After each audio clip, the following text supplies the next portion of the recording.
Assalamualaikum warahmatullahi wabarakatuh. Alhamdulillah, kita berjumpa untuk pertama kali dalam siri motivasi untuk menjadi personality yang unggul. Okey, saya buat siri video ni tujuannya supaya kita sama-sama membentuk peribadi kita menjadi unggul dan yang hebat, yang diterima oleh masyarakat. Dan peribadi ataupun personality ini sangat penting kenapa? Kerana kita berinteraksi dengan manusia, sama ada di pejabat ataupun dengan keluarga ataupun dengan keluarga besar kita kan. Jadi peribadi ini satu penting dan satu benda yang penting, dan ada ramai yang berjaya kerana peribadi unggul. Okay. Tambah lagi pada dunia internet sekarang ni, dunia Facebook, dunia TikTok, dunia YouTube, sudah ada konsep personality branding. Personality branding maknanya bila kita keluar dalam YouTube ataupun dalam TikTok, orang mengenali peribadi kita. Dan mereka tidak berpeluang untuk nak mengenali peribadi kita secara fizikal, tapi kita mengkomunikasikan peribadi kita, personality kita dalam bentuk digital. Dan ini penting kerana kita mahu supaya orang menerima kita sebagai manusia yang berguna, manusia yang dapat memanfaatkan ilmu dan kemahiran untuk masyarakat. Okey, pada hari ini kita akan berbincangkan macam mana pembentukan personality. Okay. Personality seseorang itu dipengaruhi dengan banyak benda lah. Ada kepercayaan, nilai murni, environment, persekitaran, dan pengetahuan, pengalaman, persahabatan, dan pengalaman hidup, yang suka dan duka. Semua ni membentuk peribadi kita. Dan setiap orang berbeza-beza dari segi pengalaman, sebab benda tu adalah random. Kita telah menentukan pengalaman kita. Jadi kita merancang dalam kehidupan ini untuk nak jadi cikgu ke, nak jadi manager ke, nak jadi apa-apalah. Tapi perancangan untuk kebaikan lah, untuk mencari rezeki yang halal. Dan apabila kita masukkan profession tu, kita akan bertemu berbagai-bagai jenis manusia, iaitu pemimpin, pekerja, rakan sebaya, orang yang bawah, ada yang orang yang kita pimpin. Jadi itu akan memberi pengalaman yang berbeza dan akan memberi kesan kepada kita. Dan biasanya dalam kehidupan ni, apabila kita mempunyai pengalaman yang pahit, yang buruk, kita akan belajar daripada pengalaman tu. Mana kita tahu, punya orang macam ni, kita ada masalah dan kita perlu jauhi. Kalau orang macam ni sangat bagus didekati. Jadi dia memberi pengajaran, walaupun kita tidak mengeneraliskan. Itu pengalaman pahit, pengalaman baik, dan juga pengalaman tu akan mengembangkan kehidupan kita. Contohnya dalam perniagaan, kita dapat mengembangkan perniagaan. Jadi kita akan lebih confident. Ia memberi keyakinan kepada kita untuk nak melabur lebih banyak duit lagi dalam perniagaan dan menilai hubungan dengan manusia, tahu memilih produk, tahu pelanggan kita. Jadi ini adalah yang akan membentuk personality kita. Kalau dari segi keluarga pula, kita berinteraksi dengan isteri, dengan anak-anak, dengan adik-beradik, dengan ibu bapa. Jadi semua ini adalah membentuk kepribadian kita. Jadi seperti saya katakan bahawa kepribadian kita ni terbentuk dengan nilai-nilai murni. Nilai-nilai murni itu macam kita ni agama Islam. Jadi nilai murni kita datang daripada agama Islam lah. Kita baca Quran, kita baca hadis, kita percaya wujudnya Allah, kita percaya Rasulullah Nabi Muhammad sallallahu alaihi wasallam itu adalah Rasulullah. Kita percaya pada Quran, kitab, kita percaya pada hari akhirat, kita percaya pada syurga neraka, kita percaya pada dosa pahala. Itu membentuk kita untuk nak sama ada berkelakuan begini ataupun tidak, berkelakuan baik ataupun berkelakuan jahat. Itulah kehebatan lah orang Islam dari segi membentuk pribadi. Maknanya sebahagian daripada nilai-nilai murni itu sudah diberi oleh Allah kepada kita dalam Quran. Hanya kita untuk mengapplykan saja, untuk memahami dan mengapplykan. Berbanding dengan orang yang bukan Islam, mereka masih mencari-cari apakah nilai yang baik, apakah arak itu buruk kepada manusia, adakah dendam, hasad, dengki itu adalah baik ataupun buruk. Mungkin mereka berkata ada baiknya, ada buruknya, macam menipu. Ada baiknya, ada buruknya. Macam Islam, dah ada dah. Maknanya garis-garis panduan dia. Okay. Jadi itulah maknanya yang membentuk peribadi kita.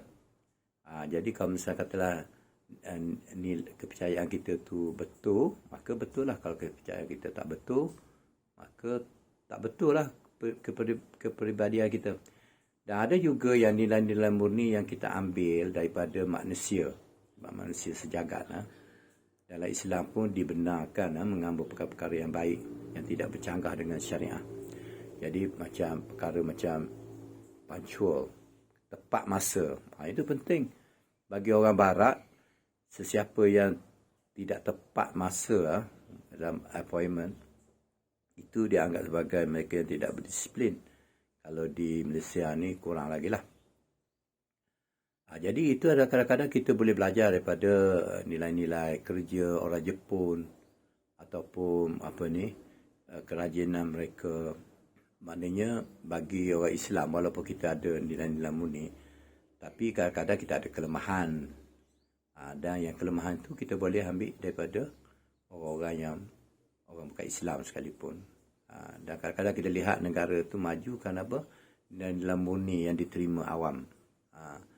Diterima ramai bahawa ini adalah sepatutnya menjadi budaya pada satu masyarakat. Jadi personality dibentuk dengan kepercayaan dan nilai-nilai murni. Dan satu lagi lah pengalaman. Pengalaman ni maknanya seperti kita katakanlah, pengalaman yang baik akan menyebabkan kita menguatkan apa yang ada pada kita. Pengalaman yang buruk kita dapat mempelajari, walaupun kita tak generalize lah bahawa semua orang adalah jahat ataupun semua orang itu adalah baik. Dan satu lagi ialah persekitaran. Persekitaran ni ialah maknanya adakah kita ni dibesarkan di persekitaran yang baik ataupun buruk. Katalah kalau misalnya seorang tu dibesarkan dalam masyarakat yang suka mencuri, suka menipu. Jadi kita kemungkinan akan jadi mencuri dan menipu. Tapi perbuatan ini ataupun personality ini mungkin berubah apabila kita bergaul dengan orang yang baik. Mana kita bergaul ataupun duduk di masyarakat yang baik. Contoh macam katalah kita belajar luar negeri. Di Malaysia ni kita buang sampah merata ke ataupun tidak tepat, punctual. Bila kita pergi ke England belajar ataupun bekerja ataupun melancong, kita tengok mereka tak buang sampah. Kalau mereka makan coklat, mereka letak bungkusan coklat tu dalam poket mereka. Kerana barulah buang masuk dalam tong sampah bila kita jumpa. Dan satu lagi, bila jumpa orang, serve orang, kita kata thank you, kita kata excuse me, kita kita menghormati pekerjaan dia. Sebab tu kalau kita tengok macam di England, saya duduk di England lah, lebih kurang 3 tahun. Maknanya di England macam kalau kita masuk toilet dah ada orang yang mencuci toilet tu, kita kata hello, thank you, morning. Maknanya kita menghargai kerja dia cuci toilet tu. Sebab kalau dia tak buat kerja, toilet tu akan busuk. Supaya macam kita pergi restoran, kita tak mana dah pada orang yang serve kita. Dia kata thank you, excuse me. Kita complain pun dalam keadaan yang terhormat lah. Dan kadang-kadang ada orang bagi tips kepada orang yang melayan mereka. Jadi ini adalah persekitaran, dan persekitaran yang buruk boleh tidak semestinya akan menghasilkan personaliti yang buruk. Sebab personaliti itu boleh bergerak, boleh mempelajari perkara-perkara yang baik di seluruh dunia ini. Jadi maknanya ada personaliti yang learn ataupun yang dipelajari. Kita mempelajari apa yang baik dan buruk, dan Allah bagi kita keupayaan untuk memilih apa yang baik dan apa yang buruk, kerana kita diberi akal, diberi hati, diberi Quran, dan boleh menilai. Sebab itulah kanak-kanak akhir balik dianggap sebagai sudah dapat menilai apa yang baik dan apa yang buruk. Dan daripada sini kita membentuk personaliti, dan personaliti yang baik itu kita transferkan kepada anak-anak cucu kita supaya mereka dilengkapi dengan personaliti yang baik. Mungkin mereka mengikut, mungkin mereka tidak mengikut. Mereka mencari identiti sendiri. Sebab itulah yang budak-budak muda sekarang ni, walaupun ibu bapa dia dah bagi dia lah apa dia bekalan untuk hidup, tapi dia masih mencari-cari. Sebab tu ada satu istilah dipanggil crisis identity. Orang muda, jadi parent kena berhati-hati. Kalau orang muda yang masih mencari personality mana yang dia nak adopt dalam hidup dia. Adakah aku nak menjadi macam gangster ke, ataupun aku nak menjadi macam seorang bisnes yang berjaya, ataupun macam-macam lah. Dan mereka melihat contoh-contoh di keliling mereka yang mereka kagumi. Kalau mereka kagum dengan contoh dalam TV ke, dalam movie ke, ataupun dalam kampung mereka, kalau contoh yang baik, baiklah.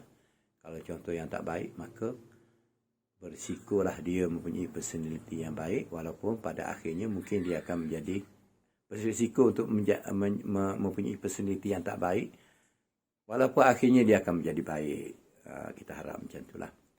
Jadi itulah tujuan saya buat siri video tentang motivasi ni.